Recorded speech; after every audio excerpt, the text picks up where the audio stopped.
Aloha, my name is Alinah-Rose Ibana. I'm an MSW candidate here at HPU. Today, I'll be presenting on adolescents in recovery, family support, and challenges from a certified substance abuse counselor's perspective. So in 2010, the National Institute on Drug Abuse reported substance use across 3 grade levels. Here, I included the most commonly used substances among adolescents, which is marijuana, alcohol, and any cigarette or nicotine tobacco use. And then I also included any illicit drug use that these 8th, 10th, and 12th graders have used. As you can see, there's a significant increase each year that more adolescents are reporting their use,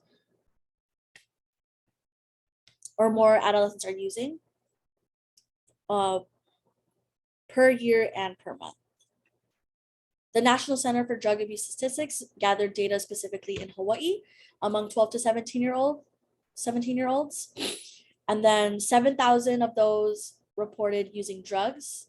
And then of those 7,000, 85.7 reported using marijuana in the past month, and 6.3% reported using alcohol in the past month. In the last year, 3.1% met the criteria for an illicit drug use disorder, and 2.1% met the criteria for alcohol use disorder in the last year. At the national level, at least 1 in 8 teenagers abused an illicit substance in the last year. So as you can see here, from 2010 to 2016 to 2020, drug use has went up among 8th graders. And then 50% of teenagers have misused drugs at least once. So while I was reading literature, there has been a lot of risk and protective factors for individuals, specifically familial, social, and individual factors that increase or reduce the risk for substance use disorder. So some of the risk factors include experiencing emotional abuse and violence. And then neglect already has long-term effects on the child's brain development, but when a child who's been neglected uses substances, it affects their brain development even more.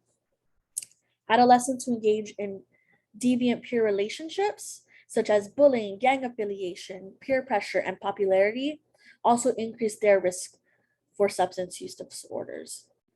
And then any mental health disorders or co-occurring diagnoses that adolescents have, such as ADHD or depression, also increase their risk of developing a disorder or substance use disorder in adolescence and adulthood.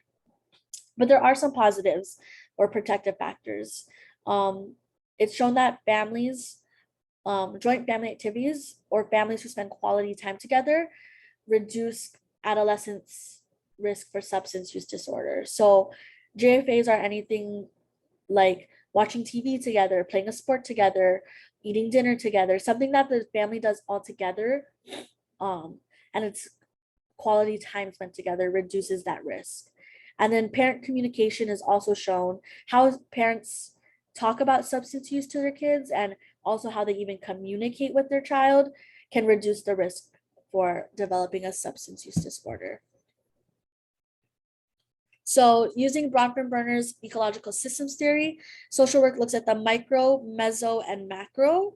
The microsystem is the most influential on a child's development, especially the family and school. How those environments interact with each other is the mesosystem. It is important that parents are involved in their child's life. And then at the macro system, that's all the cultural values, the socioeconomic status of the client, and how that is incorporated into their life, how they, their worldview. And then Bowlby's attachment theory offers the explanation that children who do not have a secure attachment with their caregiver early on in life are more likely to develop problem behaviors.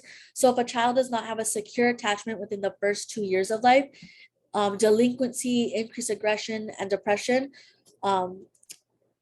will increase, which these are risk factors already of having a substance use disorder or being diagnosed with one. And then for each year after 2 that a child does not have a secure attachment, this also increases as well. So why is this all important? Well, I wanted to know what are the experiences of substance abuse counselors in relation to the family system, because parents who already access treatment, there has to be something going on already in the family, and I wanted to see what families report to substance abuse counselors when their child is receiving treatment. So I gathered data using semi-structured interviews with these 8 questions that I asked each counselor. I use convenient sampling. I use my practicum site as my research site. I emailed all the counselors that work for the organization asking if anyone wants to participate in research, in my research study, and I got a total sample of 3.